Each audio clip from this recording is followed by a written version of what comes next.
намайг Саранчлан гэдэг 1981 онд Улаанбаатар хотод төрсөн.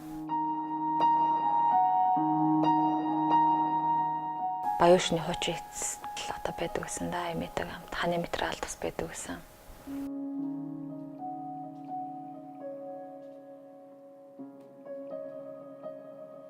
Шүлэг зохиодог байсан, ном унших дуртай байсан. Нэлийн онц сурдаг хүүхэд ээжтэй. Одоо захад бол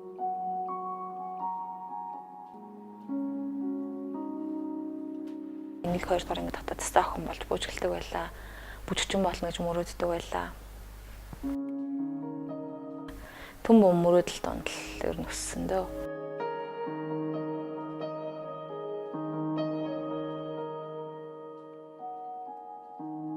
(1994) онд хөдөө Дундгой аймагт байдаг холынхоо хамаатанд очсон.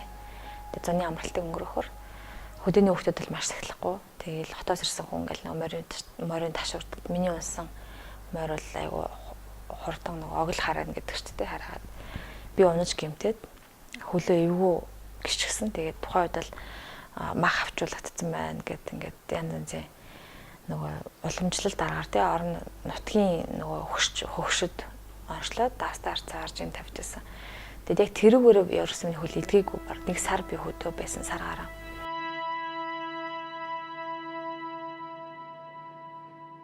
Найман сарын сүүлээр хот төрөд эмнэлэг үзүүлэхэд бол онош яг сайн тодорхойлж мэдэхгүй байсан. Одоо манайх биш байна. Яг гимтлэхлээр ингээ болохгүй байна гэл. Тэгээ би яг сандын айгүйх эмнэлгүүдээр бас явж исэн. Өрхийн эмнэлэг, дүүргийн эмнэлэг. Тухайн үед л өрх гэхээс илүү яг дүүргийн эмнэлгээр явж исэн. Хавдар судлалын төв рүү очих гэдэг. Хавдар судлалын төв рүү очиод энэ бол ясны хавдар байна. Өсгийний тэр ясандаа ингээд хавдар нь одоо уул нь гимтэл байсан. Тэгээд эдгэргүй утас учраас хавдар байсан байна гэдэг явсан.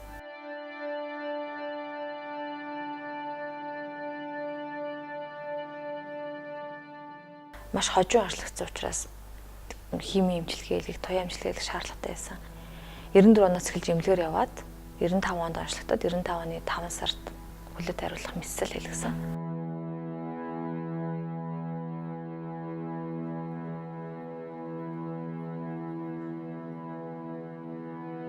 Өрөөсөн хөлөд тайруулсны дараа 13, 4 настай өсвөр насны охинд бол мэдээж хүнд байсан, маш ганцаарддаг байсан. Уйлж байгаа үе зөндөө байна эмнэлэг дээрээ.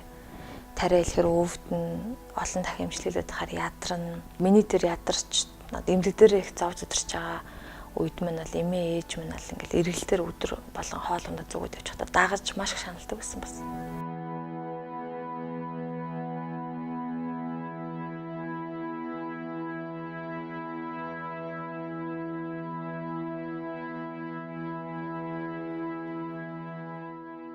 Ганцаард болохгүй тулд эмээ бол хэцүү хийсэн л гэж би бодож байна л та. Миний охин бол үнэхээр хөөрхөн байна. Миний охин сайхан байна. Миний охин онц сурдаг. Миний охин мундаг. Миний охин бол чаддгийг гэдэг зүйлийг бол байнга хэлдэг. Намайг магтдаг, урам зориг өгдөг. Тийм байсан.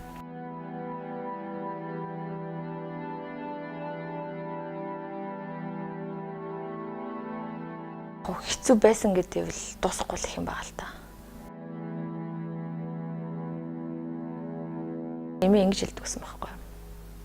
Миний охин хүн хөлөөрөө амьдрал явдггүй маа. Толгоогоор явдаг юм а гэж хэлчихсэн. Би тухайн үед ойлгохгүй. Хөлөөрөө явахгүй толгоогоор явна гэж юу байдгийг гэдэг. Эргээд бодоход энэ бол өнөө үг гэсэн.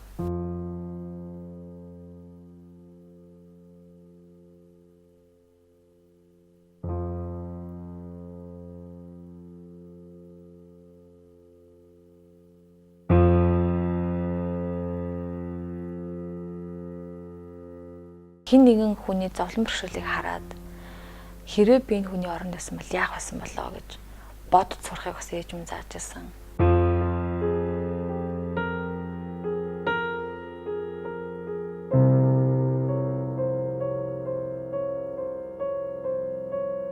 Өрөөсөн хөлгүй өсөр үеийн тэр охинд бол найз нөхөд бол маш их нөлөөтэй байсан. Мэдсэл хэлэгцийн дараа би өндөр хорооллын 84 сургуульд 7 дугаар ангид шилжиж очсон. Цинема гэдэг багштай ангид би орохоор боллоо гэдгсэн. Хичээлдээ очих байсан чинь миний биеийн эрүүл мэндийн слот би очих чадхаа болчихгүй юу. Тааж чадахгүй болонготой би ангийнхаа багш руу захаа бичсэн байхгүй. 9 сард ч нэг Спартакиад гэдэг хагас сайнд нэг хүүхдүүд гадаа гараад тэмцээн болдог шүү дээ. Тэрний өмнөх 7 хоног тэр захиаг бичсэн чинь манай шинэ ангийнханд тэр захиаг юм уншаад өгсөн байсан. Манай хчээр дамжуулаад туцтаад ингээд чи энэ Спартакиадн дээр хүрээд иргээд дуутгалаар нь очисон чинь манай ангийнхан маяг гой хүлээж авчихсан. Өө чи нааша хүрээд ир чи бол биднээ нэг гэл.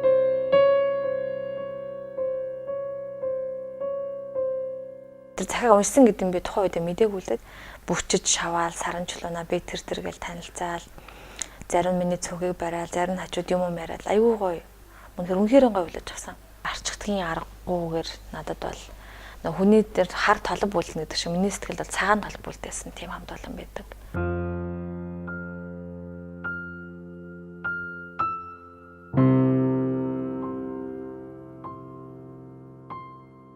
$95 онд хөлөд хариулах мэсэл хийлгэсэн ч гэсэн 98 он хүртэл хавдар судлалын төв дээр имчилгээ хийлгэсээр байсан. Химийн тарай туяа гэд хим имчилгээ хийдэгс. Хэвтэж байх хугацаанд нөгөө ангийн маань одоо найзууд маань бол нэг өнжөд ирдэг гэсэн. Бүр ингээ ирэх ёстой юм шиг ирдэг. Нэг хичээл тараал 2 цаг өнгөрөөгөө л тэр ирдэг байхгүй. Тэгэл тэр үер нөгөө цавхан дээр ингээл нөгөө идэг ирэх нь бол хараа л хүлээгээ суучдаг.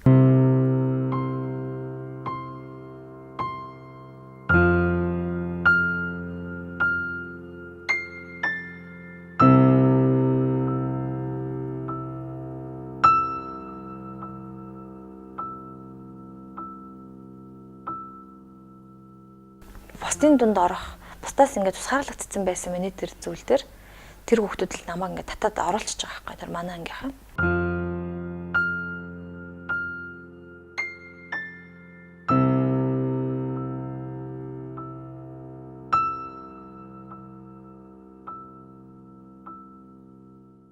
Тэрээ сайхан анги хамт олон коллективтэй тийм хүүхдүүд байсан. Өвчин зөй уурыг мань мартуулж чадсан тэр хамт олон гэж.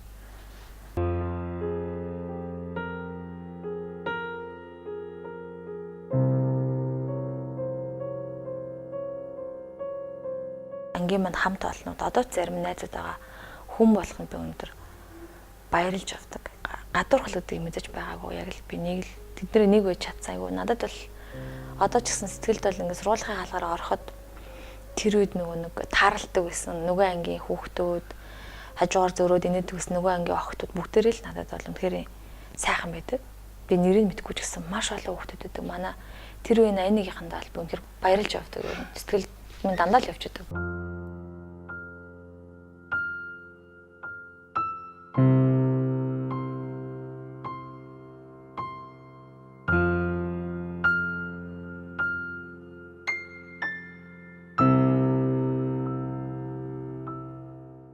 Ах би хантайгаа 2007 он танилцаад найзууд л байсан л та 2009 10 оноос бит хоёр үерхэж эхлэв. Тэгээд одоо баг бит хоёр амьдрал 5 жил болж байна.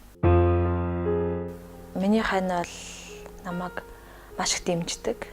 За ялангуяа миний сэтгэл санаагаар унсан үед, хүнд хэцүү үед бол хажууд манайг байж чаддаг. Сайхан урмын үгийг хэлдэг, зоригжуулдаг. Тэр нэг зүг рүү харж чаддаг.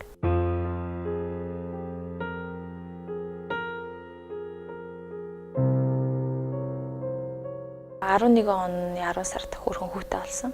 Хамгийн их зоригжуулж байгаа. Уушаа явхад маань бол хамгийн том шалтгаан бол миний хүүхэдэлтэй, миний хүү.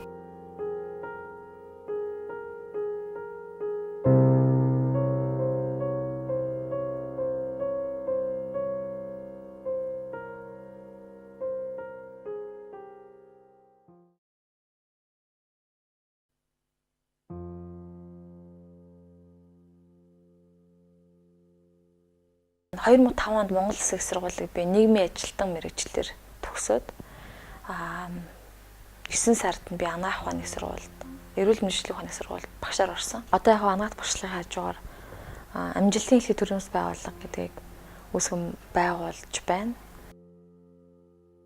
Зорилго юу вэ гэхээр спортоор дамжуулж эерэг хандлагыг төлөвшүүлье гэдэг уриатай.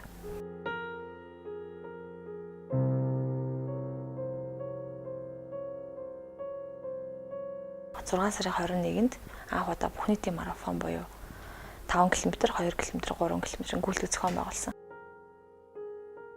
Эхлэх үндэс манд 2 зорилготойсэн. Нэгдүгээрт нь Хөгжлийн бэрхшээлтэй хүмүүс, эрүүл хүмүүс хоёрын хоорондоо үл үзэгдэж ханд бий болцсон.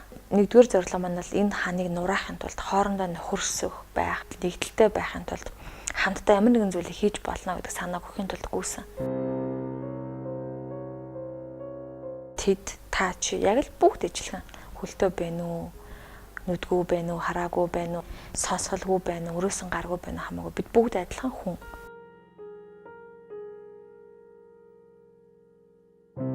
Биднэрт бодох юм маш их байгаа л да. Бодцоод хийх юм маш их байгаа. Жишээлбэл 26 сарын 21-нд болсон гүйлтэн дээр 70 гарсан имээ таяга тулаад орж ирж байгаа байхгүй. 5 км замыг туулаад орж ирж байна. Өрөөсөн гаргүй, 2 гаргүй залуучууд уралдаал орж ирж байна. Нүдэнд хараагүй аавыгаа охинд хөтлөөл орж ирж байна л да бариалаа. Тэгээ тэр мөчүүдийг ингээ харахад үнэхээр гайхамшигтай санагдчихсан надад.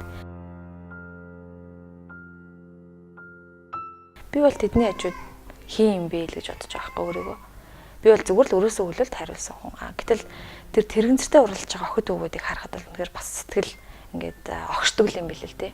Өөрийгөө ялаад ингээд энд оролцоод тий олонний өмнө ил гараад явна гэдвэл өнөөдрийн нийгэмд үнэхээр гайхамшигтай. Одоо тийм баатарлаг л гэсэн үг л дээ. Баатарлаг гэхээс өөр надад гайхамшигтай гэдээс өөр сайхан өөрөөсөө олж чадахгүй.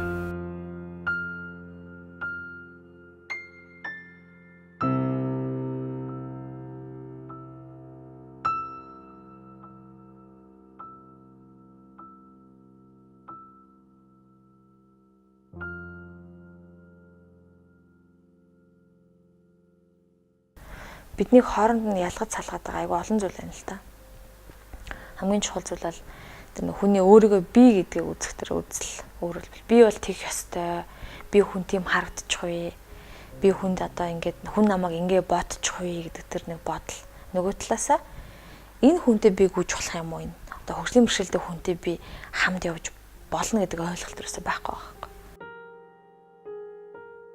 Тэгээ хүний хөгжлийн тийм өндөр байсан улс орон нийгэмд бол тийм ялгааг тэр ханыг нураач чадсан байдаг юм байна л та. Тэгэхээр тэрнээс би жаахан ч гэсэндээ суралцаж тэнд байсан хүний хувьд бол Монгол ч гэсэн энийг хийх цаг нь болсон л гэж бодож байна.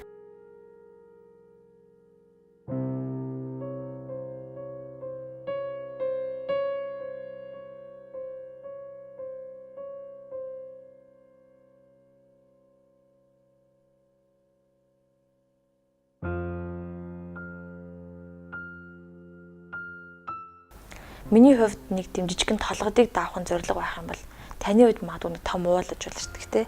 Яг адилхан цаг зарцуулаад, яг адилхан зорилгоор гүүгээд, яг адилхан зүтгэх юм бол бид нар хамтдаа гэдэг тэр нэгдмэл юм чинь бий болж байгаа байхгүй. Тэгээ тэр нэгдмэл зүйлд нийлээд ингээд яваад ирэхлээрээ нэг нэгээ ойлгож эхэлнэ. Яг адилхан зовж байна, яг адилхан шаналт юм байна. Яг адилхан ядардаг юм байна. Яг адилхан хэрэгцээ байдаг юм гэдгийг хараад эхлэхээр аяндаа бидний хоорондоо тэр хан нуурч эхлэх юм л та.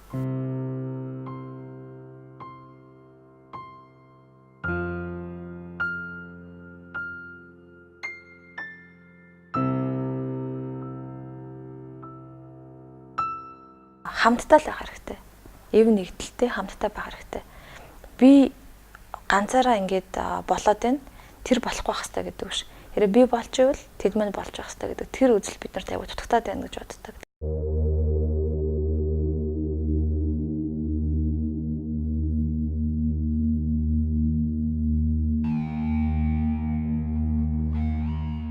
Өнөөдрийн манай залуучууд ялангуяа хүүхд залуучуудыг хараад байхад өөрийгөө үн цэнийг олж харахгүй байх. Амьдралаар нь эргэн тойрноор нь дүүрэн боломж байж хаад тэрийг ашиглахгүй байгаа үзэгдэл маш их харагддаг болчихлоо. Тэгээ хөл гар нь бүрэн бүтэн сайхан залуухан биш. Тийм байж яагаад ингэж би босчдохгүй байна, гүйждохгүй байна, эсвэл ямар нэгэн спорт орчилж чадахгүй байна, өөрийгөө ялж чадахгүй байна гэдэг байгаа бол нэг бодлын бас жоохон харамсалтай л санагддаг.